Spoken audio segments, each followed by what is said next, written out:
हरे कृष्णा। तो सभी का स्वागत है हमारे भगवत गीता सिंप्लीफाइड सेशन। सो हरे कृष्णा प्रभु जी। शुरू करने के पूर्व हम लोग मंगलाचरण करेंगे। हरि बोल, हरे कृष्णा। बहुत दिनों बाद, ऑलमोस्ट आफ्टर 1 मंथ। तो मंगलाचरण करते हैं, उसके बाद हम लोग शुरू करेंगे, ठीक है। ओम अज्ञानतिमिरान्धस्य ज्ञानाञ्जनशलाकया चक्षुरुन्मिलितं येन तस्मै श्रीगुरवे नमः। श्रीचैतन्यमनोभीष्टं स्थापितं येन भूतले स्वयं रूप कदा मह्यं ददाति स्वपदान्तिकं। वन्देऽहं श्रीगुरो श्रीयुतापदकमलं श्रीगुरून् वैष्णवांश्च श्रीरूपं साग्रजातां सहगण रघुनाथान्वितं तं सजीवं साद्वैतं सावधूतं परिजन सहितं कृष्ण चैतन्य देवं श्री राधा कृष्ण पादान सहगण ललिता श्री विशाखान्वितांश्च नमो विष्णुपदाय कृष्ण पृष्ठाय भूतले श्रीमते भक्ति वेदांत स्वामिनिति नामिने। नमस्ते सारस्वते देवे गौरवाणी प्रचारिणे निर्विशेष शून्यवादी पाश्चात्य देशतारिणे। नमो महावदन्याय कृष्ण प्रेम प्रदायते कृष्णाय कृष्ण चैतन्य नामिने गौरतुषे नमः। हे कृष्णा करुणा सिंधु दीनबंधु जगत्पते गोपेश गोपिका कांत श्री राधा कांत नमोस्तुते। तप्त कांचन गौरांगी श्री राधे वृंदावनेश्वरी वृषभानुसुते देवी प्रणमामि हरिप्रिये। नीलाचल निवासाय नित्याय परमात्मने बलभद्र सुभद्राभ्यां जगन्नाथाय ते नमः। वाञ्छाकल्पतरुभ्यश्च कृपा सिन्धुभ्य एव च पतितानां पावनेभ्यो वैष्णवेभ्यो नमो नमः। जय श्री कृष्ण चैतन्य प्रभु नित्यानंद श्री अद्वैत गदाधर शिवासादि गौर भक्त वृंद। हरे कृष्णा कृष्णा कृष्णा हरे हरे, हरे राम राम राम हरे हरे। मूकं करोति वाचालं पंगुं लंघयते गिरिं यत्कृपातमहं वन्दे श्रीगुरुदीनतारिणम्। हरे कृष्णा।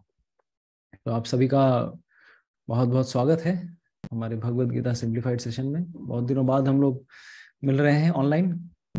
तो chapter number 10 was going on, so this is chapter 10। यहाँ से हम लोग शुरू करते हैं भगवत गीता 10वां अध्याय। Okay, just one second.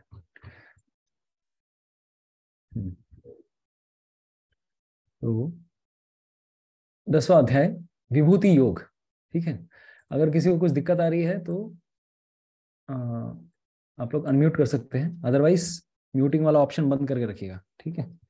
Okay, विभूति योग, the opulence of the supreme Lord. तो वेद व्यास जी ने इस अध्याय का नाम रखा है विभूति योग। श्रील प्रभुपाद जी इस अध्याय का नाम दे रहे हैं the opulence of the absolute, भगवान कृष्ण के ऐश्वर्य। तो 9वें अध्याय 10वें अध्याय, क्योंकि बहुत दिन हो गए हैं, बहुत दिनों के बाद रिफ्रेश करना पड़ रहा है हमें, तो इसीलिए थोड़ा अच्छे से फिर से रिवीजन कर लेते हैं हम लोग। तो 10वां अध्याय किस प्रकार से शुरू होता है, ठीक है। तो पिछले अध्याय में भगवान श्री कृष्ण ने 9वें अध्याय के 34वें श्लोक में अपना मन भगवान कृष्ण में किस प्रकार से लगाना है उसके बारे में बताया था, ठीक है, 9.34। तो इस अध्याय में भगवान श्री कृष्ण प्रैक्टिकल कुछ तरीके बता रहे हैं कि किस प्रकार से हम भगवान श्री कृष्ण में अपना मन लगा सकते हैं। तो भगवान श्री कृष्ण को इस पूरे जगत में हर जगह देखना, ये एक कौशल है, एक प्रकार के एक this is something which we have to practise. हर एक व्यक्ति को, हर एक भक्त को भगवान श्री कृष्ण को हर जगह पे, हर स्थान पर देखना, ये एक ऐसी चीज है जिसको हर एक भक्त को एक प्रैक्टिस करना है, अपने जीवन में उतारना है। तो ये जो 10वां अध्याय है, भगवान श्री कृष्ण भिन्न भिन्न उदाहरणों के माध्यम से हमें बताना चाहते हैं कि किस प्रकार से अपने मन को भगवान श्री कृष्ण के चरणों में लगा सकते हैं हम। इस संसार में कुछ भी अगर अच्छा चीज देखने को मिल रहा है आपको, whatever best you we are seeing in this world, whichever thing, that is an opulence of Krishna. वो भगवान श्री कृष्ण का ही एक ऐश्वर्य है, या ऐश्वर्य की एक तरह से हम ऐश्वर्य की छाया है। भगवान श्री कृष्ण इस जगत में किस प्रकार से छाए हुए हैं, तो वो इस अध्याय में अर्जुन को बताते हैं। तो आज से हमारा वही सेक्शन शुरू हो रहा है जो हम खास करके इस अध्याय के बारे में बता रहे हैं। तो 9th chapter was telling about fix the mind on Krishna, and 10th chapter will tell कोई भी अच्छी वस्तु, कोई भी सुंदर वस्तु, कोई भी बेस्ट चीज इस संसार में, चाहे वो कोई व्यक्ति हो, चाहे वो कोई वस्तु हो, जिसमें भी या जिस वस्तु में भी अगर हम सुंदरता देखते हैं या बहुत कौशल देखते हैं, तो हमें क्या देखना चाहिए कि वो भगवान श्री कृष्ण की शक्तियों से ही आ रहा है। भगवान श्री कृष्ण इस संसार में किस प्रकार से संसार की भिन्न वस्तुओं में या भिन्न व्यक्तियों को क्या करते हैं, एम्पावर करते हैं। तो ये हम देख सकते हैं। चैप्टर 9, चैप्टर 10 कंक्लूजन यही था कि मन को भगवान में लगाना है। लेकिन चैप्टर 10 हमें किस प्रकार से बताएगा कि जितना हम सुनेंगे भगवान के ऐश्वर्य के बारे में, उतना हम भगवान के भक्त बन सकते हैं। तो chapter 10 will increase our devotion by hearing more and more about Krishna's opulence. ठीक है सर। तो ऐश्वर्य ज्ञान से भक्ति आती है। तो जितना भगवान के बारे में जानेंगे, डिटेल में जानेंगे, उतना हम भगवान को और भी ज्यादा रेस्पेक्ट कर सकते हैं, उतना ही हम भगवान के सामने और भी अच्छी प्रकार से नमन कर सकते हैं, और उस प्रकार से हमारी भक्ति में बढ़ोतरी होगी। तो चैप्टर 7 और चैप्टर 9 में भगवान ने ऑलरेडी कुछ शक्तियों के बारे में बताया था कि मेरी शक्तियां किस प्रकार से कार्य कर रही हैं। मया ततम इदम सर्वम जगत अव्यक्त मूर्तिना मत्स्थानि सर्वभूतानि न चाहम तेषु अवस्थिता। भगवान श्री कृष्ण बहुत 7वें 9वें अध्याय में अपने ऐश्वर्य के बारे में थोड़ा बहुत बताते हैं, लेकिन इस अध्याय में काफी डिटेल में बताते हैं। ठीक है। तो भगवान की बहुत सारी शक्तियां हैं, अंतरंग शक्ति, बहिरंग शक्ति। लेकिन इस अध्याय में भगवान बहिरंग शक्ति या पंच महाभूत में भगवान किस प्रकार से इस संसार में छाए हुए हैं उसके बारे में बताएंगे। ठीक है। तो ये सब हमने ऑलरेडी कर लिया है, इसके बारे में ज्यादा चर्चा नहीं कर रहे हैं। तो चैप्टर 9 का जो एक्रोनिम है या शॉर्ट फॉर्मूला है, what is that? SEE, source of everything. E means essence of everything and essence of Gita, Bhagavad Gita. तो चतुश्लोकी गीता हम लोगों ने चर्चा की थी इसके बारे में। और E जो कि आज वाला सेक्शन है जो शुरू होगा, किस प्रकार से भगवान को हर जगह देखना है, एवरीवेयर। ठीक है। तो we have to see God, but we have to see by our ears. भगवान को अगर देखना है तो कानों के द्वारा भगवान को जान सकते हैं, आंखों के द्वारा नहीं। तो भगवत गीता जितना कोई जानेगा, जितना सुनेगा, श्रीमद् भागवतम, चैतन्य चरितामृत, तो ये सब ग्रंथ जितना हम जान पाएंगे, उतना हम भगवान को देखने की शक्ति हमें उतनी ही मिल पाएगी। ठीक है। तो source of everything, essence of Gita and everywhere. ठीक है सर। तो ये इस प्रकार से इस अध्याय का सार है। तो हम यहां से आज शुरू करेंगे। तो 18वां श्लोक तक हमारे पिछले डिस्कशंस तक हो गया था। तो पहले 10वें अध्याय के पहले 7 श्लोकों में भगवान कृष्ण बताते हैं कि किस प्रकार से भगवान को जानना मुश्किल ही नहीं, नामुमकिन है। भगवान को समझना बहुत ही असंभव है, लेकिन हम जितना हमें भगवान बता सकते हैं, हमें हमारी शक्ति जितनी है, हमारी अल्प शक्ति है, इसीलिए हमारी बुद्धि भी कम है। और जितना हम भगवान को जान पाएंगे, उतना ही हम भगवान को अप्रिशिएट कर पाएंगे। तो जरूरी नहीं है कि हमको भगवान को पूर्णतः जानना है। जितनी हमारी शक्ति है, उतना भी अगर हम भगवान को जान पाएंगे, that also will make us indebted to Krishna and it will increase our devotion. तो first 7 shlokas Krishna is telling about how Krishna is the source of everything. किस प्रकार से भगवान श्री कृष्ण इस जगत के स्रोत हैं। ठीक है। तो ये सब हम लोगों ने ऑलरेडी चर्चा की थी। क्योंकि अर्जुन प्रिय हैं और भगवान श्री कृष्ण उनका हित चाहते हैं, इसीलिए भगवान बता रहे हैं कि मैं देखो अर्जुन, तुमको और भी गुह्यतर ये ज्ञान बताने वाला हूं। This is much more secret. देवता हुए हैं, वो भी मेरे ऐश्वर्य को नहीं जान सकते। राइट। ना तो इससे पहले जितने भी ऋषि हैं, जितने ऋषि आज तक तुमने नाम सुना है, वो भी मुझे नहीं जान सकते। क्यों? कारण ये है क्योंकि उनकी सृष्टि मेरे बाद हुई है। तो उनकी मुझसे ही सृष्टि हुई है। तो जिस प्रकार से एक बालक अपने पिता को नहीं समझ सकता, पिता के जन्म के बारे में नहीं जान सकता, पिता के पिताजी माताजी के बारे में नहीं जान सकता, पिता के करियर के बारे में नहीं जान सकता, अनटिल एंड अनलेस पिताजी रिवील करें अपनी संतान को, उसी प्रकार से इस संसार में कोई भी भगवान को नहीं जान सकता। तो हम लोगों ने ये चार्ट शेयर किया था कि किस प्रकार से भगवान श्री कृष्ण इस संसार और साथ ही साथ जितने भी ऋषि हुए हैं, सप्त ऋषि, उनके भी स्रोत हैं। तो यहाँ पे आप देख पाएंगे अत्रि, नारद, चार कुमार, शिव, क्रतु, भृगु, अत्रेय, पुलह, वशिष्ठ, अंगीर, पुलस्त्य और मरीचि। तो ये सब पहले 10 ऋषि थे जिनकी भगवान के ही अंश ब्रह्मा जी से सृष्टि हुई। तो अभी इनका तो कोई कैपेसिटी नहीं है कि भगवान कृष्ण को जान सके, क्योंकि इनका जन्म बहुत बाद में हुआ है, तो भगवान को कैसे समझेंगे। कृष्ण सारे ब्रह्मांडों के स्रोत हैं, अनंत कोटि ब्रह्मांडों के स्रोत हैं। तो यही भगवान अभी इस सेक्शन में बता रहे हैं। ठीक है, Krishna is telling in this section how he is the source of everyone. तो one who knows Krishna is freed from all sins. तो इस सेक्शन में भगवान ये भी बताते हैं इसकी फलश्रुति क्या है। अगर कोई भगवान के सारे पापों से वो मुक्त हो जाएगा, उसके जीवन में कोई भी पाप उसको छुएंगे भी नहीं, तो no sinful reaction will come and it can touch him. तो दैट्स व्हाई हमारा उद्देश्य यही है कि भगवान श्री कृष्ण को अच्छी प्रकार से जान पाए।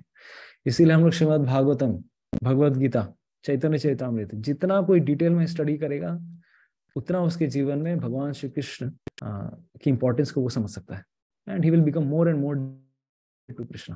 भगवान के प्रति उसकी भक्ति भावना और भी ज्यादा बढ़ेगी। तो भगवान को जानना नामुमकिन है, लेकिन भक्ति के द्वारा जाना जा सकता है, वो भी अल्प मात्रा में, पूर्ण मात्रा में नहीं।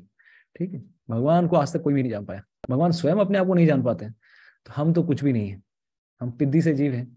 तो पिद्दी होने के कारण हमारे पास क्षमता नहीं है। लेकिन भगवान कृष्ण को अगर जानना है तो जिस प्रकार से माँ यशोदा भक्ति के भाव में आकर उन्होंने भगवान श्री कृष्ण को बांधा, उसी प्रकार से भगवान को अगर जानना है, उनको बांधना है भक्ति, तो वो सिर्फ केवल और केवल भक्ति से ही संभव है। ठीक है, तो यहाँ पर एक बहुत सुंदर विश्वनाथ चक्रवर्ती ठाकुर उदाहरण देते हैं। तो विश्वनाथ चक्रवर्ती ठाकुर रसिक आचार्य रहे हैं।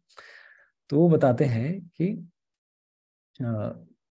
जो भी व्यक्ति, भले ही मैं तुम्हारा, अर्जुन मैं तुम्हारा क्या हूँ, सारथी हूँ, although I am your chariot driver, but I am also the controller of all the planets. तो ये गलती मत कर लेना कि भाई मैं सिर्फ तुम्हारा सारथी हूँ। अरे लोक महेश्वरम, जितने भी संसार के जितने भी लोग हैं, सारे जगत का स्वामी मैं हूँ। ठीक है, तो ये अगर कोई व्यक्ति जान पाता है तो ऐसा करने मात्र से ही क्या होगा, उसके जीवन में सारे पापों से उसको मुक्ति मिल जाएगी। क्योंकि पाप हमारे लिए एक भक्ति के मार्ग पे एक बाधा प्रकट करते हैं। तो he will be freed from all the sins. ठीक,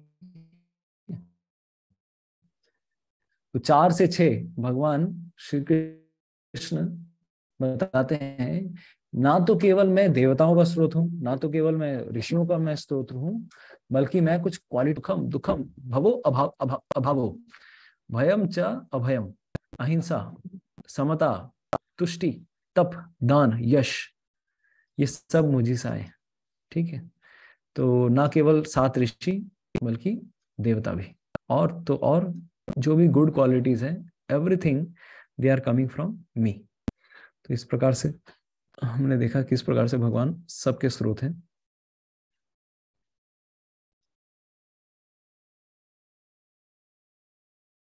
तो 7वें श्लोक में भगवान बताते हैं कि अगर कोई व्यक्ति ये सब जानकर अगर कोई मेरी शरणागति लेता है और भक्ति करता है, ठीक है, तो इस प्रकार से वो पूर्ण रूप से भक्ति में एकाग्र चित्त हो सकता है, अविकल्पेन योगेन।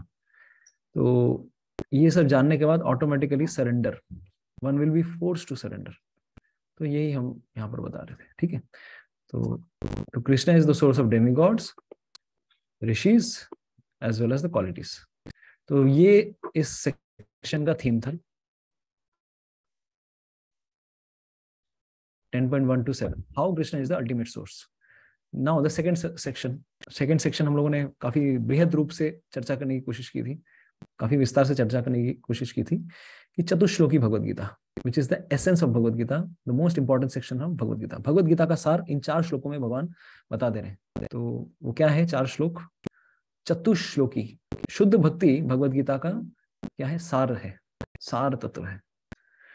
अहम सर्वस्य प्रभुवो मत्तः सर्वं प्रवर्तते इति मत्वा भजन्ते माम बुधा भाव समन्विता। जो भी व्यक्ति ये समझ लेता है कि भगवान इस संसार की हर चीज की स्रोत है, वही वही चीज जो 10.1 to 7 में बता रहे हैं भगवान, उसी को 8th श्लोक में भगवान एक श्लोक में बता रहे हैं, इति मत्वा भजन्ते माम। जो भी मुझे ये समझ लेता है कि मैं सर्वस्य प्रभवो, सबका मैं स्रोत हूं, स्पिरिचुअल एंड मटेरियल वर्ल्ड्स, इस प्रकार से अगर कोई भजन करता है मेरा, बुधा भाव समन्विता, तो ऐसे व्यक्ति को क्या समझना चाहिए, ये व्यक्ति बुद्धिमान व्यक्ति है ना, बुद्धिमान, ठीक है। तो Krishna is the source of everything. तो मनुष्य जीवन प्राप्त करने के बाद ही एक व्यक्ति को अपॉर्चुनिटी मिलती है कि वो भगवान की शरणागति ले, या तो भगवान की शरणागति ले, या तो वो अपनी मन मर्जी से नरक के रास्ते के लिए आगे बढ़ जाए। तो जो बुद्धिमान व्यक्ति हैं, बुधा भाव समन्विता, वो क्या करते हैं, भगवान श्री कृष्ण की शरणागति कहते हैं, इति मतवा, इस प्रकार से कर पाते हैं। तो दो Krishna consciousness, they are most intelligent, ठीक है, दे आर मोस्ट इंटेलिजेंट। तो श्रीमद् भागवतम में एक श्लोक आता है, व्हाट इज दैट श्लोका, प्रायेण अल्पायुषा सभ्य कलावस्मिन् युगे जना, उसके बाद मंद सुमंद मतयो मद भाग्य ही उपाधृता। तो एक क्लास में सुन रहा था, वहां पर यहाँ पर विश्वनाथ चक्रवर्ती ठाकुर ही कमेंट्री कर रहे हैं इस श्लोक के ऊपर। तो प्रायेण अल्पायुषा सभ्य, कलयुग में जो जीव हैं वो कैसे हैं, अल्प आयुषा, उनकी आयु कितनी है, 50, 60, 60, 70 मैक्सिमम, उसमें भी कभी कभार 5 साल 10 साल 15 साल कोई जीवात्मा जिंदा रह पाती है। तो कलयुग में लोगों की का जीवन बहुत ही कम हो गया है। प्रायेण अल्पायुषा सभ्या कलाव अस्मिन युगे जना, कलयुग में इस प्रकार से लोगों की आयु बहुत कम है।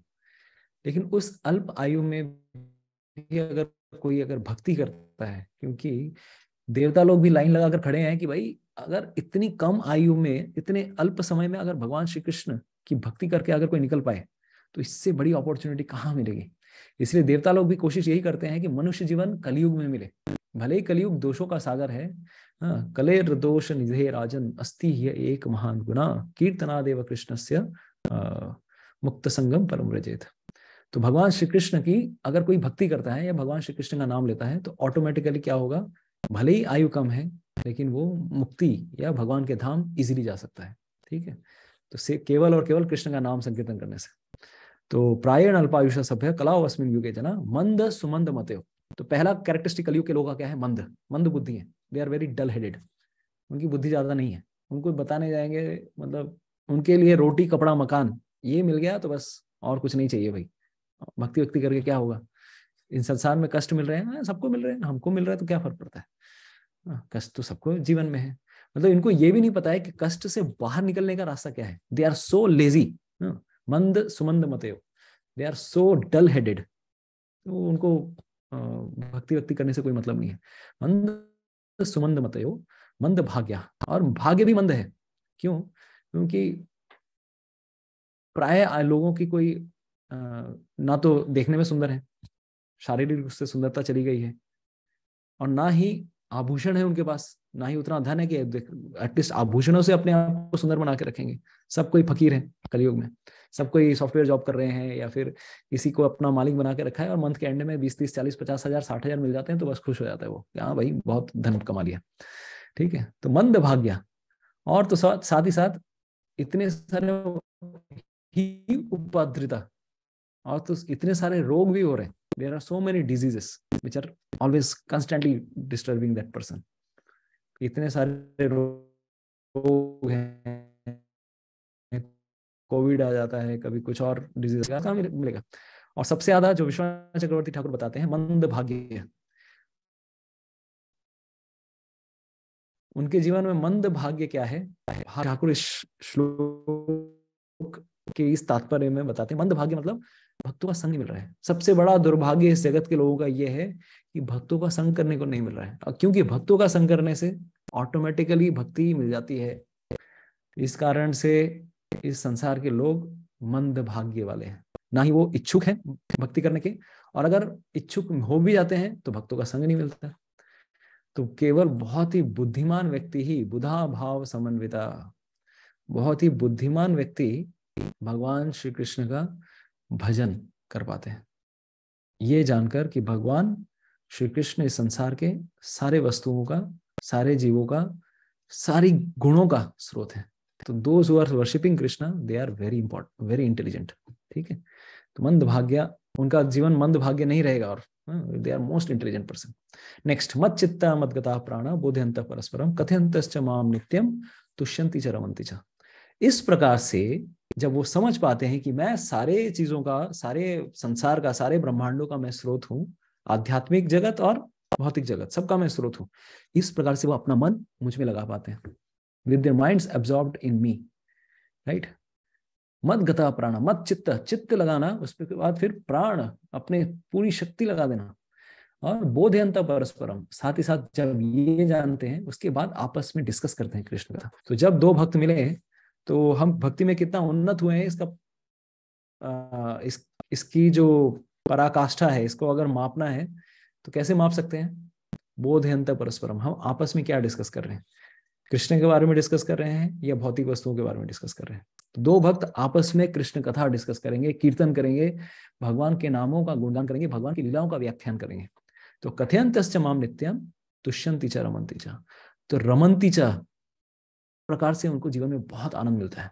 यहाँ तक कि विश्वनाथ चक्रवर्ती ठाकुर क्योंकि रसिक आचार्य हैं, तो रमन्ति च का शब्द इस शब्द का जो व्याख्यान करते हैं, वो उदाहरण देते हैं कि जिस प्रकार से एक बॉयफ्रेंड और एक गर्लफ्रेंड या हस्बैंड और वाइफ, इस संसार में सबसे ज्यादा आनंद किसमें मिलता है? Opposite gender, mixing with opposite gender. तो अगर कभी बॉयफ्रेंड गर्लफ्रेंड से बात करे, उसमें कितना आनंद मिलता है उसको, उस प्रकार से भी कहीं गुना आनंद एक भक्त को भगवान श्री कृष्ण की कथाओं का स्मरण करने में और डिस्कशन करने में उतना आनंद मिलता है। तो ये विश्वनाथ चक्रवर्ती ठाकुर इस सेक्शन में ये टिप्पणी देते हैं, टीका देते हैं, ठीक है। तुष्यन्ति च रमन्ति च, ये करके वो आनंद में अपना जीवन निकाल देते हैं, तुष्यन्ति च रमन्ति च। तो रुक्मिणी देवी का भी चित्त भगवान श्री कृष्ण में किस प्रकार से लगा? जब उन्होंने कृष्ण कथा नारद मुनि से सुनी, उन्होंने तो देखा भी नहीं था भगवान श्री कृष्ण को, लेकिन केवल मात्र भगवान श्री कृष्ण के बारे में सुनने मात्र से उनका चित्त भगवान श्री कृष्ण में लग गया। इसीलिए समझ में आ रहा है कृष्ण कथा कितनी इंपॉर्टेंट है। श्रीमद् भागवतम, भगवद गीता, चैतन्य चरितामृत और कृष्ण शुद्ध भक्ति के जितने भी ग्रंथ हैं, शुद्ध भक्तों के द्वारा दिए गए जितने भी ग्रंथ हैं, उनके द्वारा हमारा मन भगवान श्री कृष्ण में लगता है।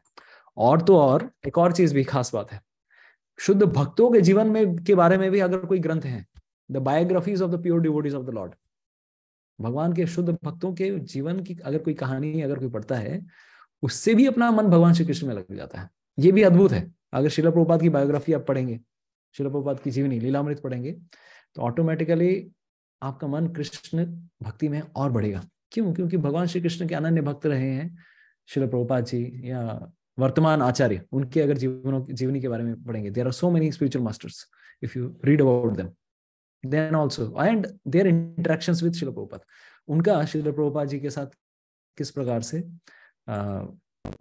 इंटरेक्शन हुआ, तो उसके बारे में भी हम पढ़ेंगे, तो अपना मन भगवान श्री कृष्ण में लग जाएगा। तो रुक्मिणी ने अपना चित्त भगवान को कृष्ण कथा सुनकर दिया, ठीक है। तो चित्ता should be absorbed in Krishna. बोधयंत परस्परम, आपस में डिस्कस करना। कथयंतश्च माम नित्यम, टेलिंग अबाउट कृष्णा। तुष्यन्ति च रमन्ति च। तो भगवान श्री कृष्ण के जो भक्त होते हैं, वो न्यूज़पेपर या फिर मॉडर्न डे न्यूज, इन सब के बारे में ज्यादा इंटरेस्टेड नहीं रहते। उनके लिए सबसे ज्यादा इंपॉर्टेंट क्या है? कृष्ण कथा, right. Reading and hearing about Krishna, not about the mundane things, ठीक है। तेषाम सतत, अभी 10वां श्लोक, इस प्रकार से जब उनका मन भगवान कृष्ण में लग जाए और आपस में डिस्कस कर रहे होते हैं, तब आगे क्या होता है? तेषाम सतत युक्तानाम भजताम प्रीतिपूर्वकम ददामि बुद्धि योगम तम येन माम उपयान्ति ते। इस प्रकार से जब मन भगवान श्री कृष्ण में लगता है, युक्तानाम सततम युक्तानाम, कंस्टेंटली, भजताम प्रीतिपूर्वकम, and they worship me with love and devotion, ऐसे व्यक्ति को मैं क्या देता हूं? आई गिव बुद्धि, बुद्धि योग या भक्ति मैं उनको प्रोवाइड करता हूं। I give them whatever they lack, योग क्षेमम वहाम्यहम, मैं उनको उस प्रकार से सब कुछ जो भी उनके पास नहीं है मैं उनको प्रोवाइड करता हूँ। ददामी बुद्धि योगम तम ये नमाम उपयांति थे, ताकि वो मुझ तक वो आ सके। Krishna gives us the intelligence. और आगे चल के क्या करते हैं भगवान श्री कृष्ण, उसके हृदय में बैठकर अज्ञान रूपी अंधकार को एकदम पूर्ण रूप से समाप्त कर देते हैं। तेषाम एवानुकंपार्थम अहम अज्ञानजम तमः नाशयामि आत्मभाव वस्तु ज्ञान दीपेन भास्वता। तो भगवान श्री कृष्ण ज्ञान के दीप, अगर कोई भजन कर रहा है तो भगवान श्री कृष्ण उसको नेसेसरी नॉलेज जो है वो अपने आप दे देते हैं, राइट। उसको अलग से किसी और जगह से सुनने की भी जरूरत नहीं। अगर कोई सफिशिएंटली उतनी दृढ़ निश्चय है गुरु के प्रति और कृष्ण के प्रति, automatically Krishna gives them sufficient knowledge. तो गौर किशोर दास बाबा जी, उनके जीवन में अगर हम देखें और भागवतम के श्लोकों पे श्लोक वो एक तरह से उद्धृत सबके सामने बोलते थे। तो अभी अगर देखा जाए कि एक व्यक्ति जो पूर्ण रूप से अनपढ़ है वो किस प्रकार से भगवत गीता के श्लोक बोल सकता है। ऑफ कोर्स भगवान श्री कृष्ण ऐसे भक्तों को अपने हृदय से एम्पावर करते हैं, उनको शक्ति देते हैं, राइट। तो यहाँ पर भगवान श्री कृष्ण 4 श्लोकों में भगवत गीता के सार को प्रस्तुत करते हैं कि मैं ज्ञान दीपेन भास्वता, उनके हृदय में ज्ञान का दीप प्रज्वलित करता हूं ताकि अंधकार दूर हो सके। ठीक है, Krishna comes personally with in their heart. Okay, तो 4 श्लोक किस प्रकार से, अहम अज्ञान अहम सर्वस्व प्रभु मच्चित्ता मद्गतः प्राण, देन तेषाम सतत युक्ता नाम और तेषाम एवानुकंपार्थम। इस प्रकार से ये 4 श्लोकों के द्वारा हम चतुश्लोकी गीता समझ सकते हैं। आई am the source of everything. और कृष्ण कथा में लगने से क्या होता है, मत चित्ता, चित्त भगवान में लगता है, मत गतः प्राणा बोधयंत परस्परम कथयन्त माम नित्यम तुष्यन्ति चरमन्ति च। इससे हृदय सेटिस्फाइड होता है और किसी चीज से हृदय संतुष्ट नहीं होता है। इस संसार की भौतिक वस्तुओं के प्रति अगर हम भागेंगे उससे हृदय संतुष्ट नहीं होता है। संतुष्ट किससे होता है, कृष्ण कथा और तेषाम सतत युक्ता नाम। इस प्रकार से कृष्ण कथा सुनते सुनते रेगुलरली सालों साल, तब जाके भगवान कृष्ण उस व्यक्ति को बुद्धि देते हैं ताकि वो रास्ते से मतलब बेलाइन या फिर रास्ते से च्युत ना हो जाए, भक्ति से वो बाहर ना निकल जाए।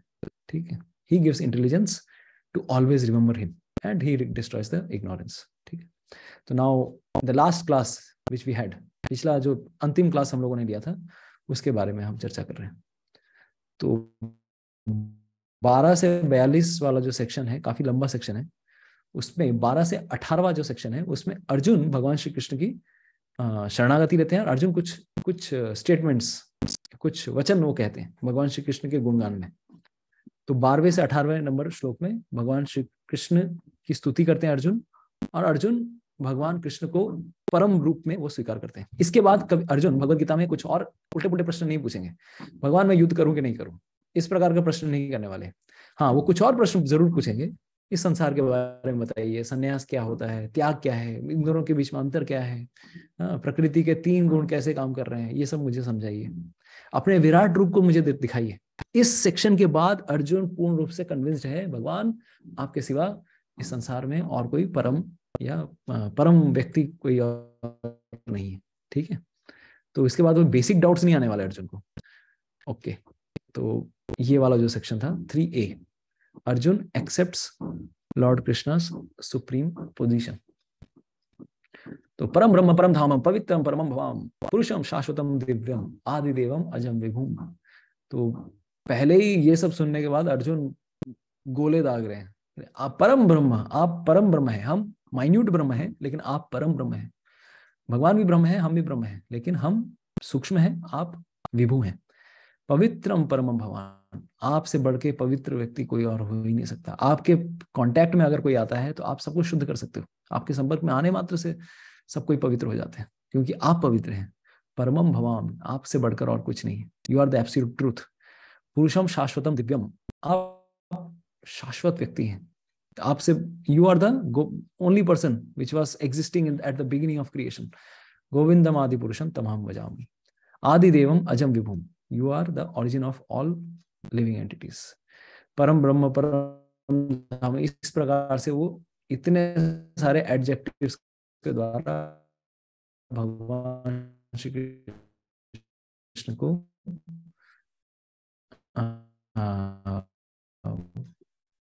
अप्रोच करते हैं। और बार में हमने व्याख्या की, जिससे शुद्ध व्यक्ति को निर्मल बना सकता है, उसी प्रकार से आप भी पवित्र हैं और आपके कांटेक्ट में जो भी आएगा आप सबको शुद्ध बना सकते हैं, आप सबके हृदय को पवित्र बना सकते हैं, हृदय की काम अग्नि को आप तृप्त कर सकते हैं। तो पवित्रम भवम आदि देवम, you are the supreme personality of Godhead. Okay, next. तो ये हम जल्दी जल्दी बोलते हैं, कवर करते हैं। नो वन नोज यू, इससे पहले आज तक कोई आपको समझ ही नहीं पाया, कोई समझने की शक्ति ही नहीं रखता है। कैसे समझेगा? क्योंकि आपसे ही तो सारे देवता और सारे असुर सब कोई आप ही से निकले हैं। आपको कोई नहीं समझ सकता, ना तो देवता, ना ही राक्षसगण, या असुरगण। केवल आप अपने आप को जान सकते हो, आप अपनी शक्ति से ही अपने आप को जान सकते हो, और कोई स्कोप ही नहीं है आपको कि कोई जान पाए, क्योंकि आप भूत भावना है, आप पुरुषोत्तम है, आप भूतेश हैं, आप देवदेव हैं, आप जगतपति हैं। तो इस प्रकार से भिन्न भिन्न शब्दों के द्वारा भगवान की स्तुति करते हैं अर्जुन। क्योंकि देखिए क्या होता है, जनरली आपको अगर कोई मजेदार चीज अगर जिंदगी में पता चले, अरे यार इससे बढ़कर कोई चीज ही नहीं है, what will be the effect? You will be mesmerised, you will be spell bound by the grandeur, by the opulence of that thing, you will become spellbound। इससे बढ़ के और कोई चीज नहीं हो सकती। तो अर्जुन के साथ भी ऐसा ही हुआ कि भगवान श्री कृष्ण, आपने जो मुझे बताया, थोड़ा आप दिखाएंगे भी, थोड़ा आप बताएंगे भी। तो इसीलिए अर्जुन क्या कर रहे हैं, ये सब बोलने के बाद इसके बाद वाला सेक्शन में ये आने वाला है, भगवान थोड़ा आप अपनी झलक बताइए, थोड़ा आपके जो ऐश्वर्य हैं उसके बारे में थोड़ा मुझे बताइए थोड़ा। इस अध्याय में बताने बोलते हैं, 11वें अध्याय में दिखाने बोलते हैं। ठीक है, 11वें अध्याय में क्या दिखाएंगे भगवान कृष्ण, बताइए। What Krishna will, what he will tell?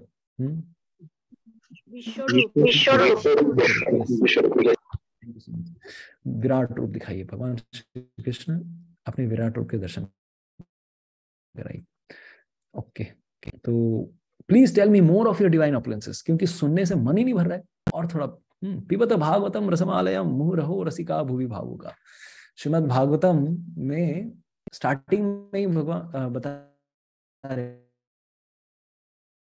पिबत Bhagavatam रसमालयम। भगवान श्री कृष्ण की कथा 2 प्रकार की होती है, कोई बता सकते हैं?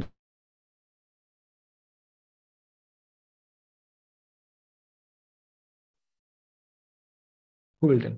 अच्छा, अभी अब अनम्यूट कर सकते हैं। यस, कौन बताएगा? तो can you ask the question once again? 2 प्रकार की कथा क्या क्या है? भगवान श्री कृष्ण के संदर्भ में 2 प्रकार की कथा हो सकती है, मतलब 2 प्रकार की है। भगवान कृष्ण का किसमें प्रभु? सुंदर में? हरे कृष्ण। तो वो कृष्ण हाँ, तो भगवान मेरा सिग्नल थोड़ा गड़बड़ कर रहा है क्या? हाँ, हरे ये तो कृष्ण, बांग्ला आवाज आ रही है? तो भगवान कृष्ण के संदर्भ में সম্পর্কে, কৃষ্ণের সম্পর্কে 2 রকমের কথা হয়। সম্পর্কে 2 রকম কথা হয়। ওকে,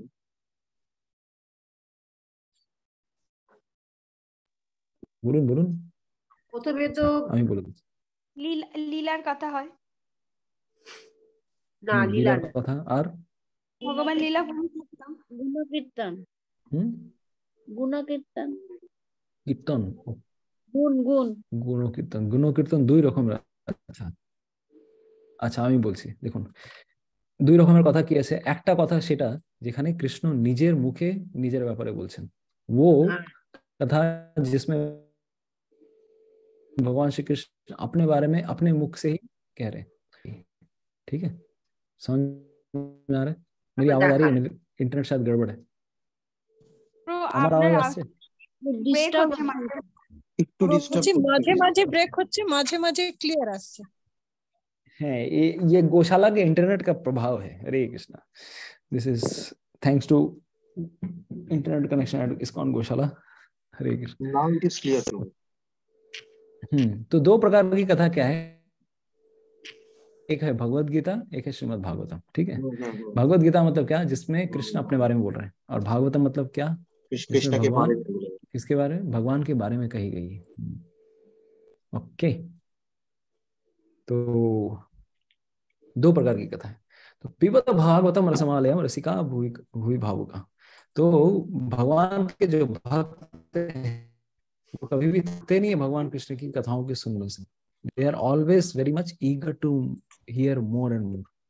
ठीक है, तो यही चीज 18वें नंबर श्लोक में अर्जुन कह रहे हैं, there is no satiation in hearing about you. हे जनार्दन, आप अपने बारे में, अपनी विभूतियों के बारे में, आपकी शक्तियों के बारे में और थोड़ा बताइए, और बताइए, और बताइए, क्योंकि जितना मैं सुनता हूं मैं उतना और चखना चाहता हूं। I want to hear more and more. तो ये इतना सेक्शन हो जाने के बाद नाउ एवरीवेयर का जो सेक्शन है, मेन सेक्शन है, अभी यहां से शुरू हो रहा है। ठीक है, source of everything, essence of Bhagavad Gita, and Krishna, Arjuna has glorified Krishna and he wants to know more, ये भी बता दिया अर्जुन ने। अब इसके बाद क्या है? How Krishna is everywhere. Lord Krishna describes his vibhuti. भगवान श्री कृष्ण अपनी विभूतियों के बारे में इस सेक्शन में बताना शुरू करेंगे। सेक्शन 3B 19 to 42, यहां से लेकर पूरे अध्याय के अंत तक भगवान अपनी विभूतियों के बारे में बताएंगे। ठीक है, तो जस्ट 1 सेकेंड, मैं थोड़ा वेदावेस तब तक खोलता हूं। तो चैप्टर नंबर 10,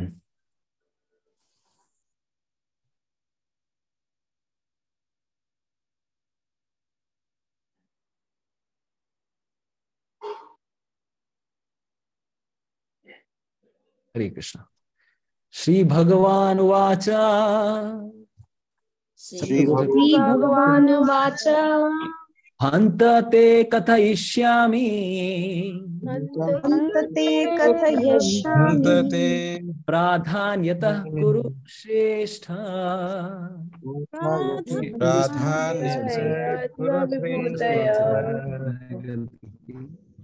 हन्त ते कथयिष्यामि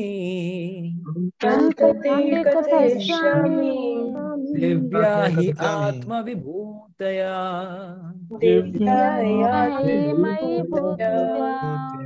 प्राधान्यतः कुरु श्रेष्ठ।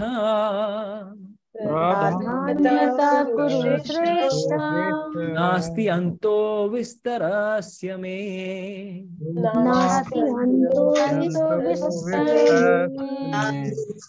ट्रांसलेशन भी पढ़ेंगे।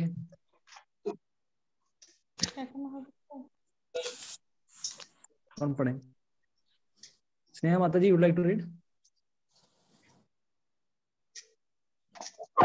The Supreme Personality of Godhead said, "Yes, I will tell you of my splendorous manifestations, but only of those which are prominent.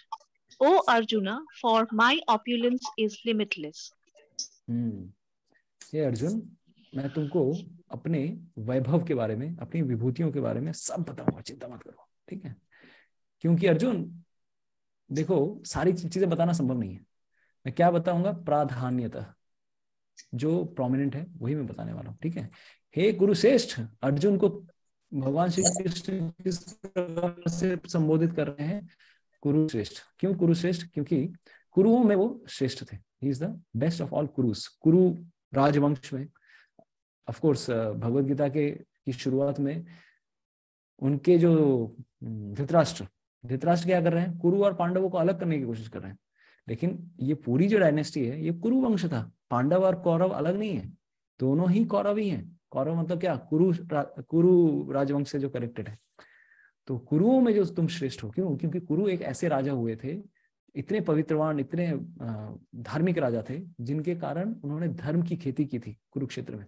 अगर आपको याद आएगा, भगवद गीता के पहले श्लोक में हम लोगों ने चर्चा की थी किस प्रकार से राजा कुरु ने धर्म की खेती की थी, और खेती करने के बाद अपने शरीर के अंगों के द्वारा उन्होंने अपना सैक्रिफाइस किया था, ताकि विष्णु वहां पर आके प्रकट हो सके।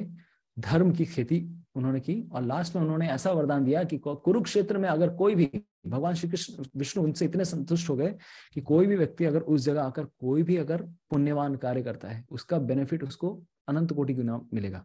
और तो और, अगर कोई वहां पे तपस्या करता है और अगर अपना शरीर छोड़ता है तो निश्चित रूप से उसे हायर डेस्टिनेशन मिलेगा ही मिलेगा, ये वहां का वरदान था।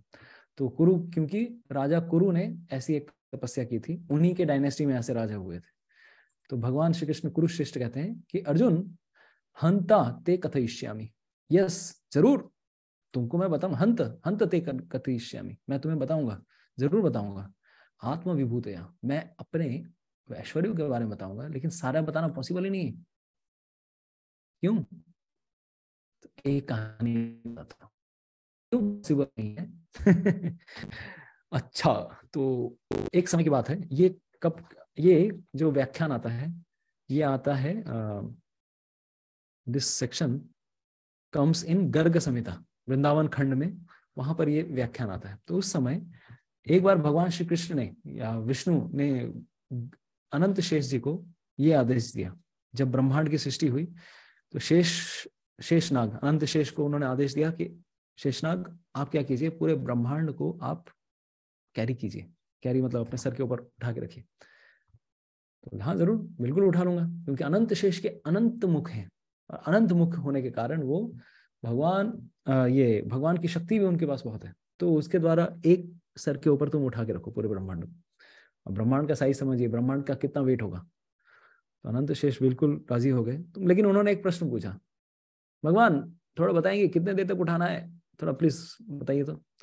तो विष्णु जी ने बताया, तुमको कब तक उठाना है मैं तुमको बताता हूँ, जब तक कब तक, जब तक मेरी गुणगान, तुम अनंत मुखों से मेरा गुणगान करो, मेरे एक एक नाम का उच्चारण करो, मेरी लीलाओं का स्मरण करो और बखान करो। जिस दिन तुम्हारे पास ऐसा समय आएगा कि सारे गुणगान खत्म हो गए हैं, मेरे नाम खत्म हो गए हैं, उस दिन तुम ब्रह्मांड को नीचे रख सकते हो, तब तक पूरे ब्रह्मांड को उठाना है, ठीक है। तो अनंत शेष कहते हैं, तो भाई आप क्या कह रहे हैं, अरे मैं अनंत शेष हूं, मेरा नाम शेष क्यों है, क्योंकि पूरा जगत जब क्रिएट हो जाता है, आप ही से पूरा जगत निकला है, तो सब निकलने के बाद जो बचता है वो मैं हूं, शेष, जेटा शेष बेचे सेटा হচ্ছে আমি, ठीक है। और मैं आगे अनंत मुखों से भी अगर मैं आपका नाम गुणगान करने की कोशिश करूं, तो भी अनंत काल तक भी मैं आपके नाम खत्म ही नहीं कर सकता। तो ये तो पॉसिबल ही नहीं है, आपके नाम को मैं, आपके नाम के अंत तक मैं पहुंच पाऊं। आपके अनंत कोटि नाम है, आपके अनंत कोटि लीलाएं हैं, it is not possible at all. तो भगवान श्री कृष्ण ने इनडायरेक्टली अनंत शेष को बताया कि भाई पकड़े रहे, ठीक है, पूरा यूनिवर्स को पकड़े रहे, अनंत काल तक पकड़ना है अभी, ठीक है, चिंता मत करो। तो this is one of the, ये कि मैं अभी भगवान श्री कृष्ण में क्या बता रहे हैं, मैं अगर तुमको सब कुछ बताने जाऊं तो पॉसिबल ही नहीं, इसलिए मैं क्या करूंगा, प्राधान्यता, main things I will try to tell you, right. तो चैतन्य चैतामृत में एक उपमा आती है कि भगवान श्री कृष्ण के गुणों की खान की सीमा क्या है। अगर एक छोटा सा पक्षी, कृष्णदास कविराज गोस्वामी बोल रहे हैं कि अगर एक छोटा सा पक्षी आकाश को नापने की कोशिश करे, कर पाएगा क्या, पॉसिबल ही नहीं है, कहीं भी किसी भी एक्सटेंट तक पॉसिबल नहीं है। आकाश अनंत है और उसमें एक छोटा सा पक्षी कितना दूर तक जाएगा। अरे हमारी दृष्टि से चलो दिखा 10 किलोमीटर तक चला गया, लेकिन आकाश तो उसकी कोई सीमा ही नहीं है। इसीलिए भगवान कृष्ण को नाप पाना पॉसिबल नहीं। तो मेरा विस्तार अनंत है, भगवान श्री कृष्ण कहते हैं, उसमें से मैं कुछ चीजें तुम्हें बताऊंगा। प्राधान्यता, कुरुश्रेष्ठा नास्ति अंतो विस्तरस्य मे, क्योंकि ना अस्ति, देयर इज नॉट अंत, मेरी लीलाओं का, मेरी शक्ति का कोई अंत ही नहीं है। तो कुछ लोग हैं जो भगवान को सामान्य समझ बैठते हैं, तो इन सब श्लोकों से समझना चाहिए कि Krishna is unlimited, right? The word pradhanita, Srila Prabhupada mentions, is very important because we can understand only a few of the principal details of the Supreme Lord. भगवान श्री कृष्ण के कुछ चीजों को ही हम समझ सकते हैं, कुछ लीलाओं को, कुछ गुणों को ही जान सकते हैं। भगवान श्री कृष्ण अनंत है। It is not possible to understand them at all. And vibhuti is, as used in this verse, refers to the opulence by which he controls the manifestation. तो विभूति शब्द का मतलब क्या है? मैं उन विभूतियों के बारे में बताऊंगा अर्जुन, जिसके द्वारा मैं संसार को मैं क्या करके रखा हूं, मैं कंट्रोल करता हूं, इस संसार को मैं चला रहा हूं। तो वो भगवान बता रहे हैं यहाँ पर, ठीक है। तो विभूति, अमरकोश डिक्शनरी में ये शब्द आया है। विभूति का मतलब क्या है कि अतुलनीय अगर कोई ऐश्वर्य है उसे कहा जाता है विभूति, ठीक है। तो द इम्पर्सनलिस्ट जो मायावादी हैं और जो इस संसार पैंथीस्ट जो इस संसार में हर जगह आप भगवान को देखने की कोशिश कर रहे हैं, वो ये सब चीज समझ ही नहीं सकते. They can not understand the exceptional opulence of the supreme Lord nor the manifestations of his divine energies, both in the material world and in the spiritual world. His energies are distributed in every variety of manifestation. भौतिक जगत, आध्यात्मिक जगत, दोनों जगह भगवान श्री कृष्ण की शक्तियां विस्तृत रूप से विराजमान है. Now Krishna is describing जो हमारे लिए प्रैक्टिकली पॉसिबल है. Now Krishna is describing what can be directly perceived, जो तुम देख सकते हो, जो तुम समझ सकते हो अर्जुन, वही मैं बताऊंगा, क्योंकि इससे ज्यादा तो ले नहीं सकता. ठीक है, ठीक है. तो ये नेक्स्ट बताते हैं. तो यस, तो हमारी इंद्रियां केवल कुछ ही चीज कैच कर सकती हैं. तो कृष्ण यहाँ पे अर्जुन को 20वें श्लोक में अभी क्या बता रहे हैं, लेट्स सी. तो सबको अनम्यूट ऑन कर दीजिए, अनम्यूटिंग. यस, आप लोग अभी अनम्यूट कर सकते हैं. अहम आत्मा गुणाकेश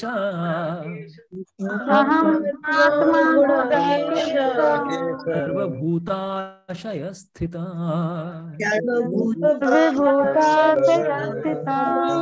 अहम आदिश्च मध्यम च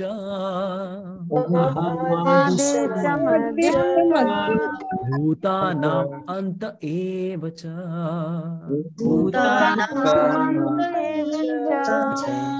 हम आत्मा गुणाकेश सर्वभूताशय स्थित. मैं क्या हूँ, मैं आत्मा हूँ, मैं आत्मा हूँ, मैं परमात्मा भी हूँ. ठीक है. गुणाकेश, गुणाकेश का मतलब क्या है, जिसने गुणाका, गुणा का मतलब किसी को पता है, गुणाका, गुणाक, स्लीप प्रभु, स्लीप, स्लीप, निद्रा, निद्रा को जय कर लिया है. किसने जय किया था, अर्जुन को. क्योंकि इससे रिलेटेड कोई कहानी बता सकते हैं, अर्जुन ने निद्रा पे विजय प्राप्त कर ली थी महाभारत से, बता सकते हैं कोई? कौन बताएंगे? मैं बताऊं? बोलिए. यस माता जी. दिन সারা दिन রাত্রিবেলা সে ধনুষ বাণের প্র্যাকটিস করে করে সে নিদ্রা জয় করেছে. एक समय, यस थैंक यू. अर्जुन जब बचपन में छोटे थे, तो बचपन में जब वो बच्चे थे, ठीक है ना, बचपन में बच्चे रहते थे, ठीक है, बचपन में जब छोटे थे तभी उन्होंने निद्रा पे विजय प्राप्त कर ली थी. ठीक. कैसे? जब द्रोणाचार्य ने उनको धनुर्विद्या सिखानी शुरू की, सब बच्चे सो जाते थे, लेकिन अर्जुन इतने सिंसियर स्टूडेंट थे कि उनके मन में लगा कि भाई रात्रि का समय वेस्ट क्यों करूं. क्यों, इससे रिलेटेड एक इंसिडेंट होता है. उसके कोई बता सकते हैं क्या इंसिडेंट हुआ था अर्जुन के साथ? What was the incident that happened, और जिसने उनको प्रेरित किया कि रात्रि का समय सोने में क्यों बर्बाद करूं? क्या हुआ? हरे कृष्णा प्रभु. यस प्रभु. प्रभु, are you speaking of Eklavya? No, not Eklavya.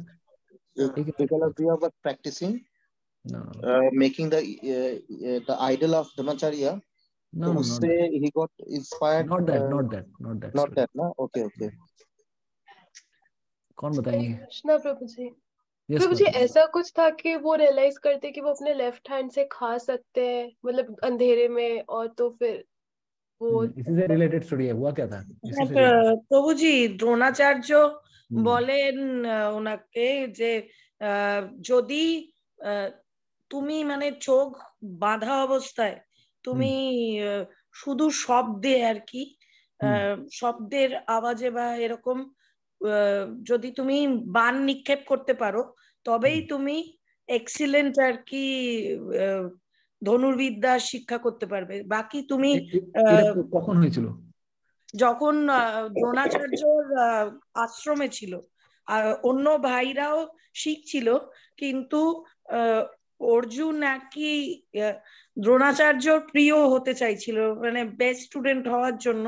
তখন বলেছিলেন যে তোমার কতটা শক্তি এটা পরিচয় পাবে তখনই যখন তুমি কোনো কিছু দেখবে না, মানে চোখ বাঁধা অবস্থায় বা না দেখে বাণটা তুমি সঠিক ভাবে নিক্ষেপ করতে পারবে. তাই জন্য রাত্রিবেলা প্র্যাকটিস করতে.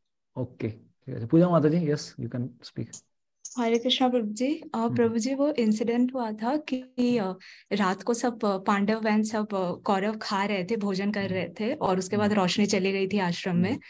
उसके बाद अर्जुन ने रियलाइज किया कि रोशनी के बिना भी हम लोग नॉर्मली खा पा रहे हैं. तो अर्जुन को लगा कि जब बिना रोशनी, जब रात्रि का अंधेरा था, मतलब दिया शायद बुझ गया था, कुछ तो ऐसा हुआ, तो युधिष्ठिर महाराज वो ठीक खा रहे हैं, आवाज आ रही है अर्जुन को, भैया आप खा रहे हो? हाँ मैं खा रहा हूँ।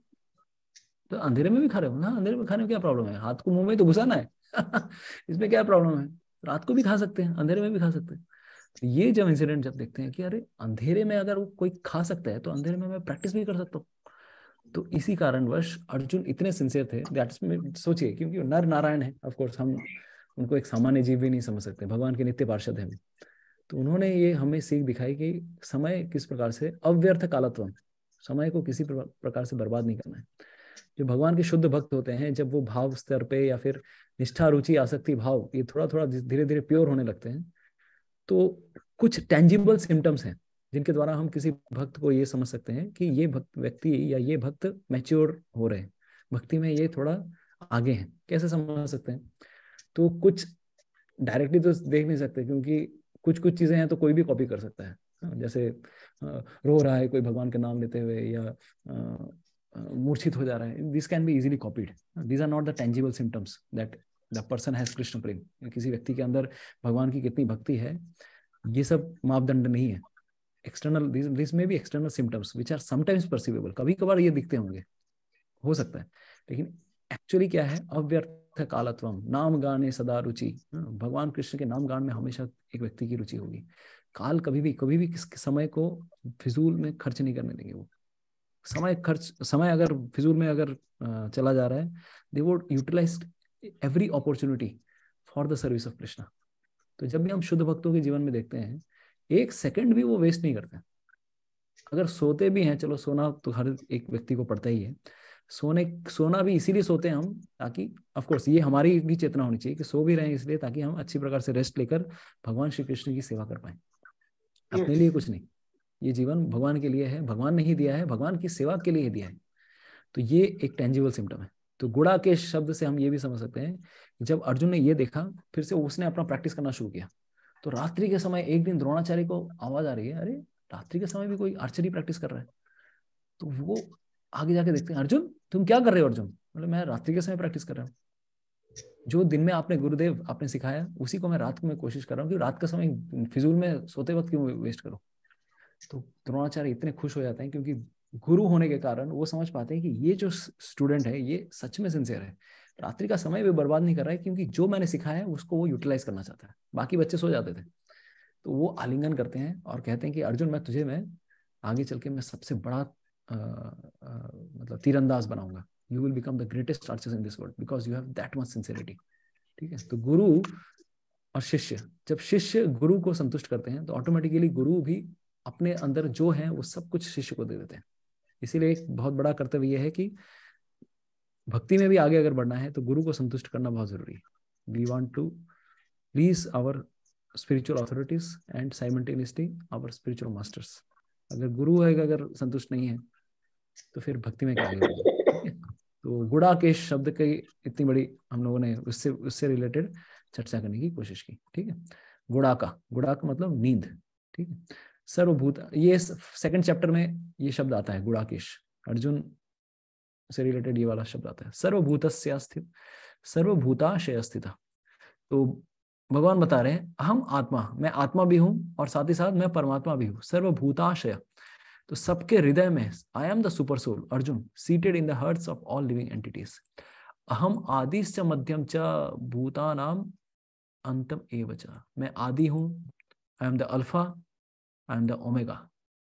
ग्रीक टर्मिनोलॉजी में अल्फा और ओमेगा शब्द का बहुत यूज होता है। Alpha, omega and like I am the beginning and the end. तो ये यहाँ पर भगवान बताए। ऑफ कोर्स श्रील प्रभुपाद जी यहाँ पर क्या बता रहे हैं? Krishna informs Arjun that he is the soul of the entire cosmic manifestation. भगवान श्री कृष्ण पूरे जगत के परमात्मा है by dint of his primary expansion. कौन से एक प्राइमरी एक्सपेंशन बता सकते हैं? पुरुष इंकारनेशन। विच पुरुष? पुरुष अवतारों को प्राइमरी एक्सपेंशन बताया गया। कितने प्रकार के पुरुष अवतार हैं? ओके, आप लोग अनम्यूट नहीं कर पा रहे होंगे शायद। Just one second. Okay, yes. कितने प्रकार के पुरुष अवतार हैं? आवाज आ रही है? Hare Krishna, I am not audible. Vishnu प्रभु। पुरुष अवतार बताइए, पुरुष अवतार। इज इट 3 प्रकार के प्रभु? हाँ बताओ। गर्भोदय विष्णु, गर्भोदय विष्णु, कारणोदकसाय विष्णु और क्षीरोदकसाय विष्णु, इनको पुरुष अवतार कहा जाता है। तो पुरुष अवतार क्या है? ये 3 परमात्मा है, 3 प्रकार के परमात्मा है। कारणोदकसाय विष्णु पूरी की पूरी सृष्टि का परमात्मा है, गर्भोदकसाय विष्णु इस ब्रह्मांड के परमात्मा है, और क्षीरोदकसाय विष्णु हर अणु, हर जीवात्मा, हर वस्तु विशेष के परमात्मा है। तीनों परमात्मा है, लेकिन सबका रेंज डिफरेंट है। ठीक है, एक शॉर्ट रेंज मिसाइल, एक लॉन्ग रेंज मिसाइल, एक इंटरकंटिनेंटल बैलिस्टिक मिसाइल ICBM। ठीक है मतलब अभी कलयुग के लोग हैं तो कलयुग के डेफिनेशन में समझाना पड़ता है। ठीक है, एक हर अणु के परमात्मा है, एक पूरे ब्रह्मांड के परमात्मा है, एक पूरे की पूरी सृष्टि के परमात्मा है, महाविष्णु, गर्भोदकसाय विष्णु, क्षीरोदकसाय विष्णु। ठीक है, तो भगवान, तो ये प्राइमरी एक्सपेंशन यहाँ पर ये बताया गया। ठीक है, ओके, तो यही है कारणोदकसाय विष्णु, गर्भोदकसाय विष्णु, क्षीरोदकसाय विष्णु। नेक्स्ट, तो नेक्स्ट श्लोका। तो अब भगवान श्री कृष्ण अपनी विभूतियों का बस नामकरण करना शुरू कर देंगे। ठीक है, मैं कौन हूँ, क्या हूँ, मैं इसमें क्या हूँ, आई am the best of everything, इस प्रकार से एक एक करके बताएंगे। तो सबको ही अनम्यूट कर लीजिए।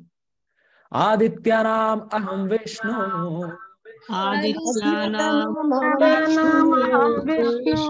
ज्योतिषाम रविरंशुमान्,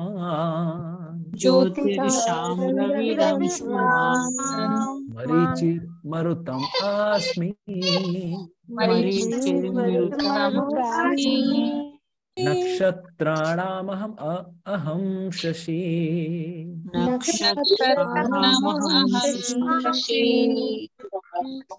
कोई पढ़ेंगे? हरे कृष्ण।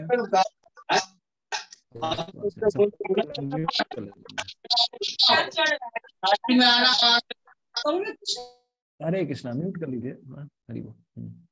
ओके, विक्रम प्रभु आप पढ़ेंगे? हरे कृष्णा, हरि बोल। आवाज आ रही है? हाँ प्रभु। हाँ पढ़िए। सॉरी प्रभु, मैं ड्राइव कर रहा हूँ। ओके, और कौन पढ़ना चाहेंगे वॉलंटियरली? प्रभु जी आमी पढ़ছি। है माताजी। Of the Adityas I am Vishnu, of lights I am the radiant sun, of the Maruts I am Marichi, and among the stars I am the moon. Hare Krishna। तो भगवान श्री कृष्ण की कथा इतनी मधुर है, अगर कोई सुनेगा तो सुनता रहेगा, because Krishna is sweet, his descriptions about his opulences are also sweet.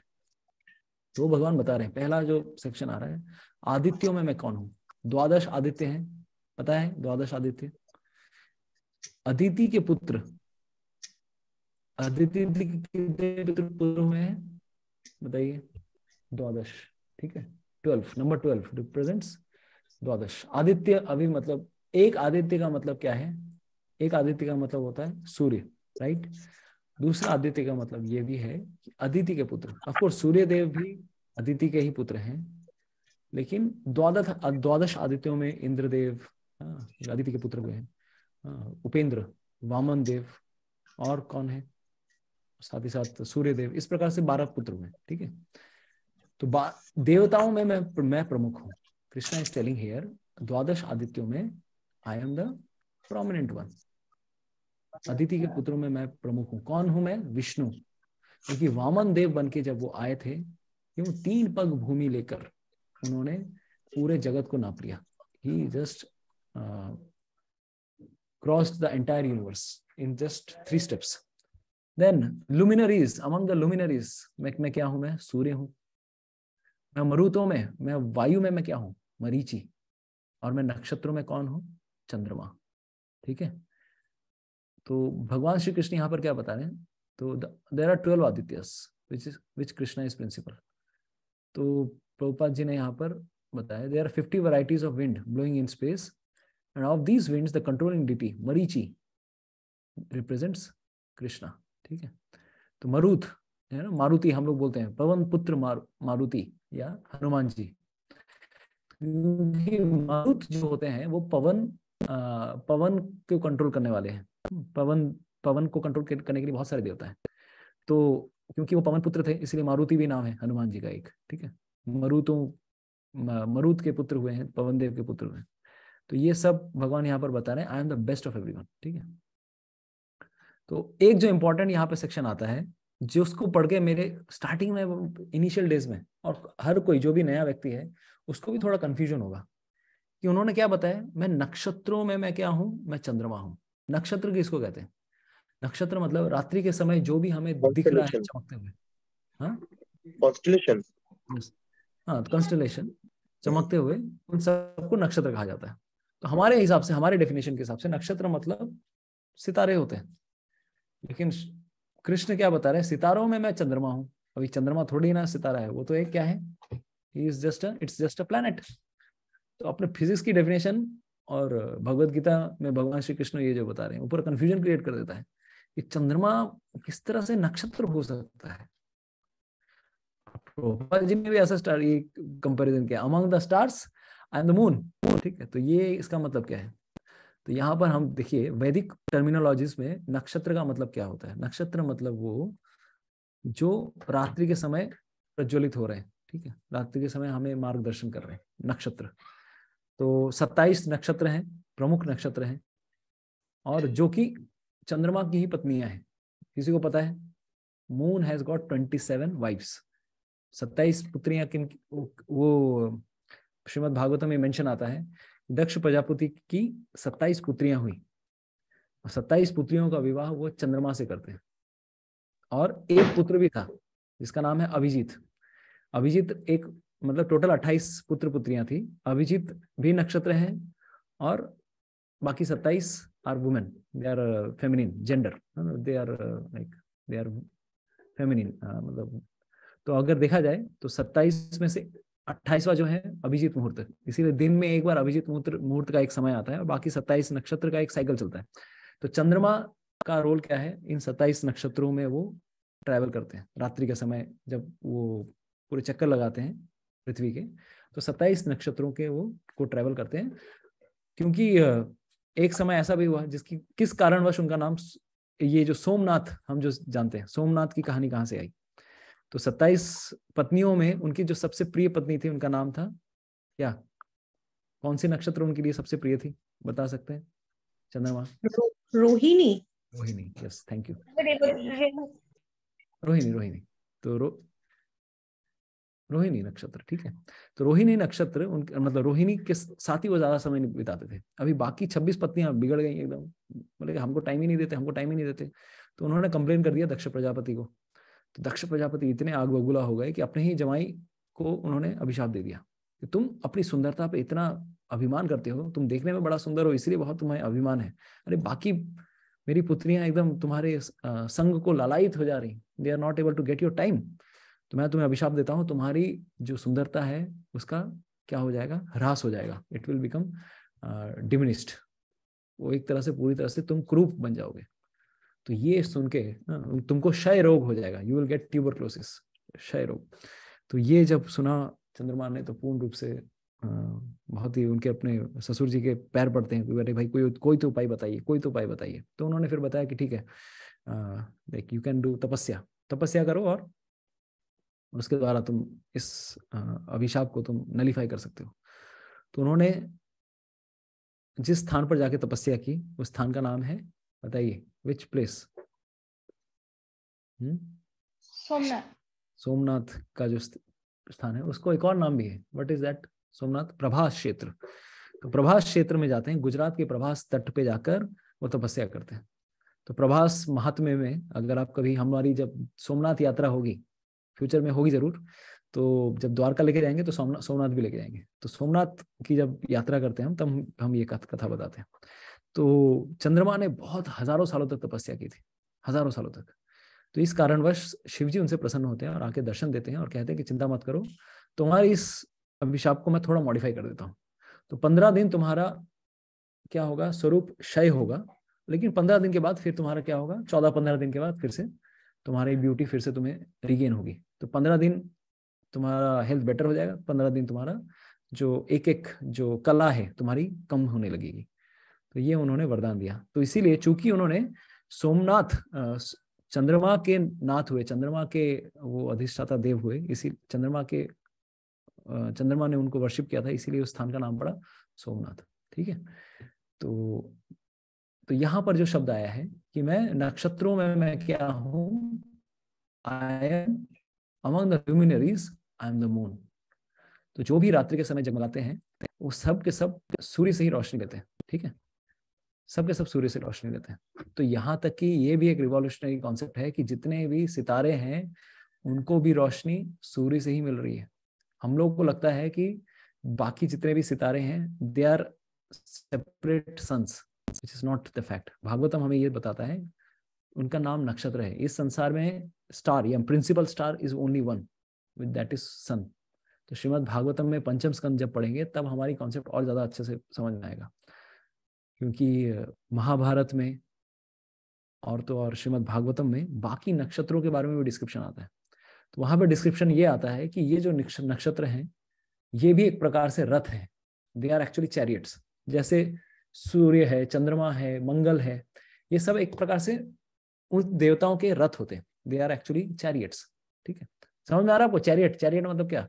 They are because they are moving in the sky, वो आकाश में ट्रेवल कर रहे हैं, उनका एक रथ है। जैसे सप्त अश्व रथमारूढ़म, सप्तश्व किनका नाम है?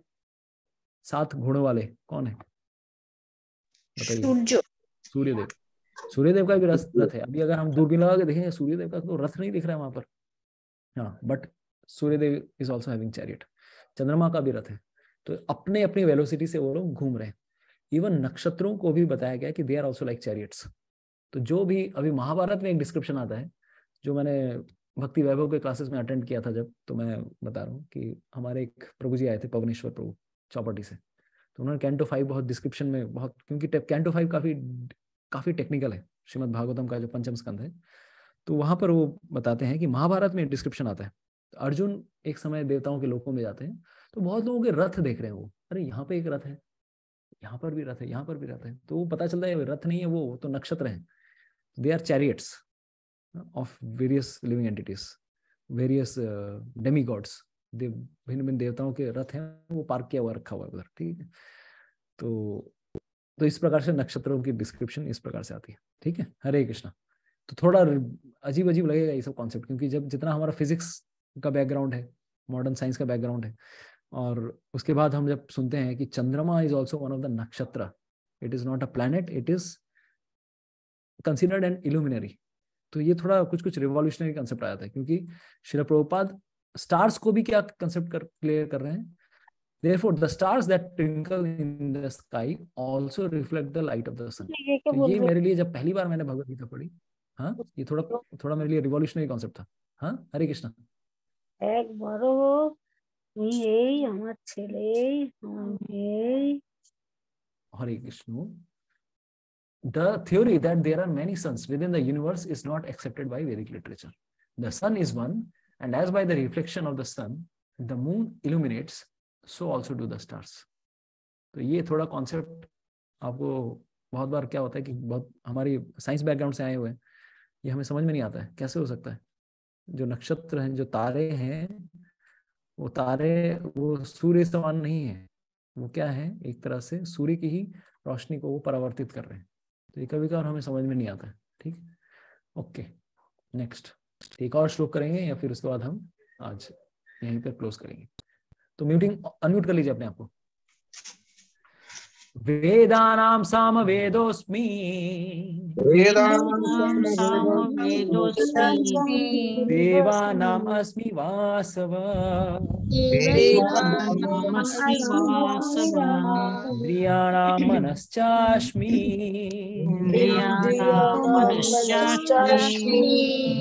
भूतानाम् अस्मि चेतना।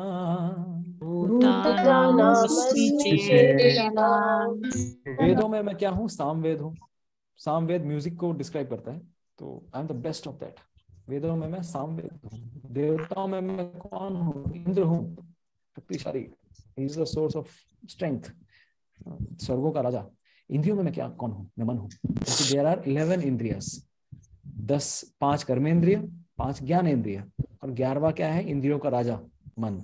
मन सारे इंद्रियों को कंट्रोल करता है। And in the living beings I am the consciousness, चेतना में हूँ।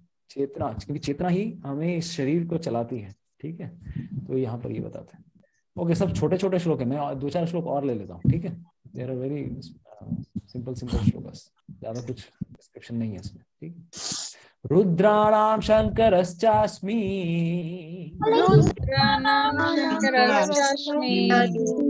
वित्तेषो यक्ष रक्षसां,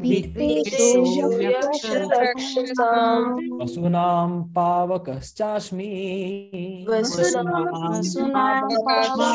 मेरु शिखरिणाम अहम्।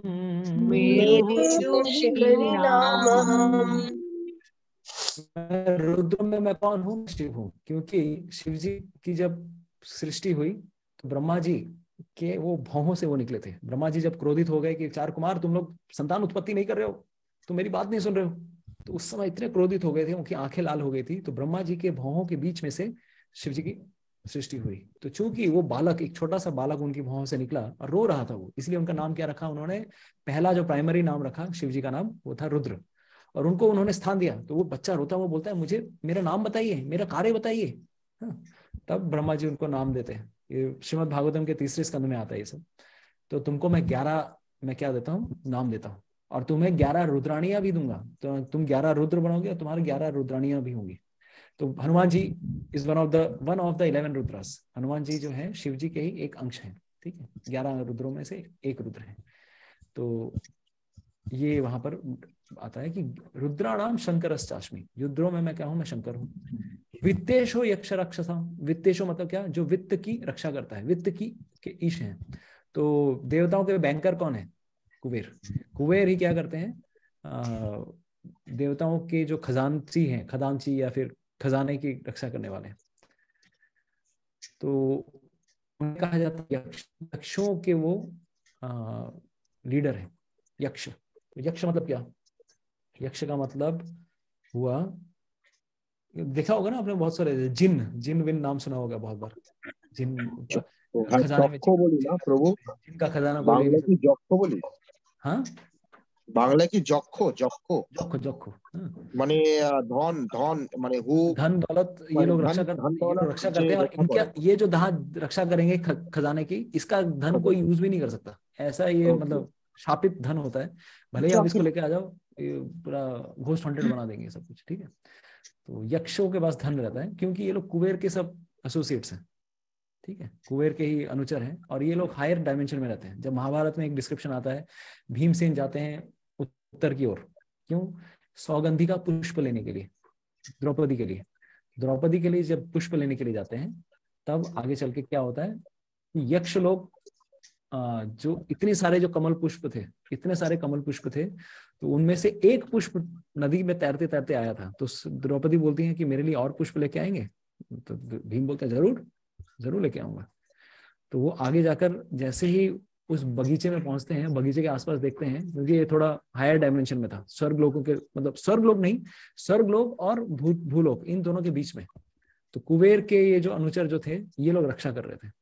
तो उस जैसे ही उन्होंने कुंड से बाकी सौगंधी का पुष्प, ये जो 1000 पंखुड़ियों वाले इस कमल पुष्पों को उठाने की कोशिश की, तब इन लोगों ने अटैक कर दिया। और भीमसेन भी धमाधम उन लोगों की पिटाई करते हैं, बहुत अच्छे से पिटाई करते हैं। बहुत सारे यक्षगण मारे जाते हैं।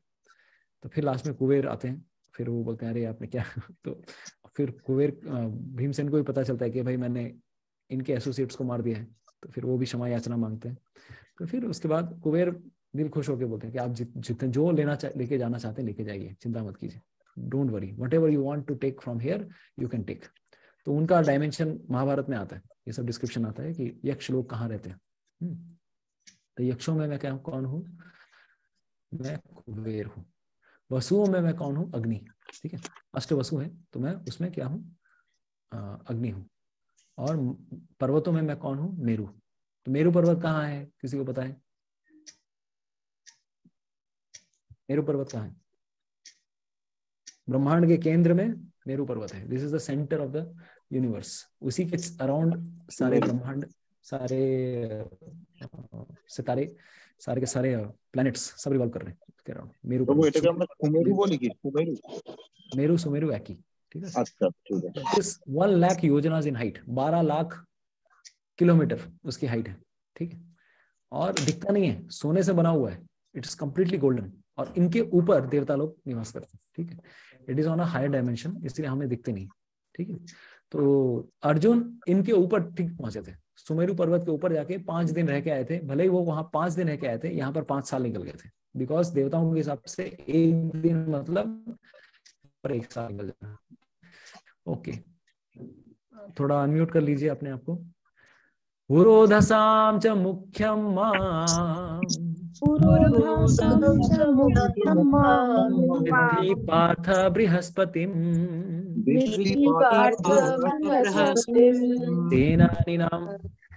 सेनानीनाम् अहं स्कन्दः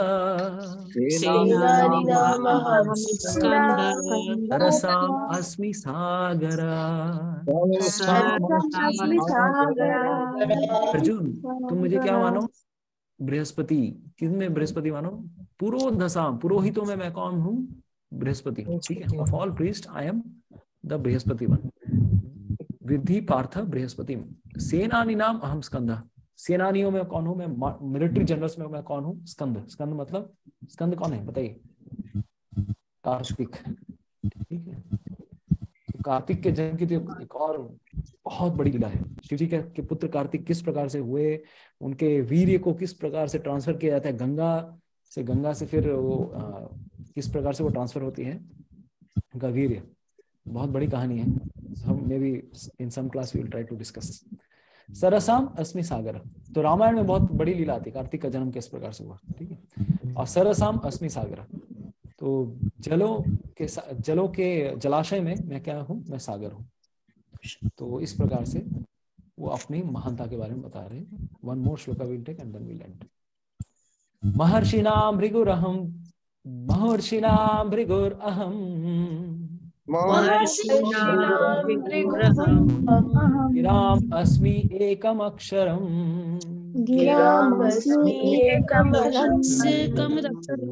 यज्ञानां जप यज्ञोऽस्मि, स्थावराणां हिमालयो। Of the great sages I am Bhrigu. ऋषियों में मैं कौन हूँ? भृगु हूँ, क्योंकि वो पहले उनका जन्म स्टार्टिंग में हुआ था, स्टार्टिंग में। Of vibrations I am transcendental, ठीक है। गिराम अस्मि एकम अक्षरम, गिरा मतलब ऑफ वाइब्रेशंस, तो वाइब्रेशंस में मैं कौन हूँ? एकम अक्षरम, ओम हूँ मैं, ठीक है।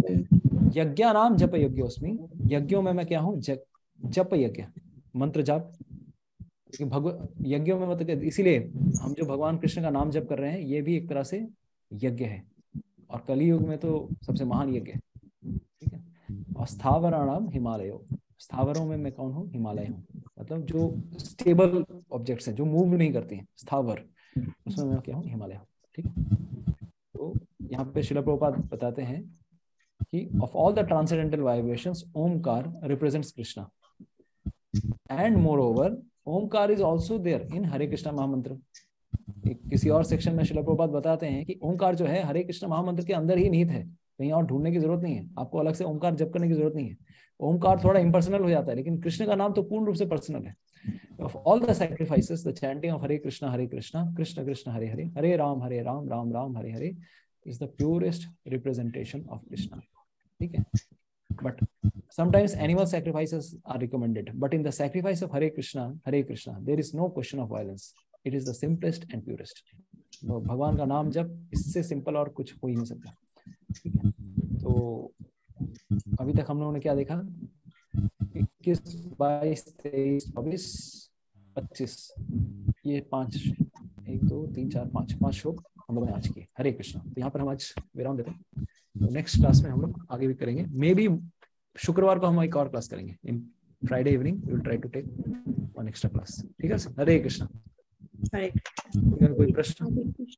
हरे कृष्ण प्रभु, प्रणाम प्रभु।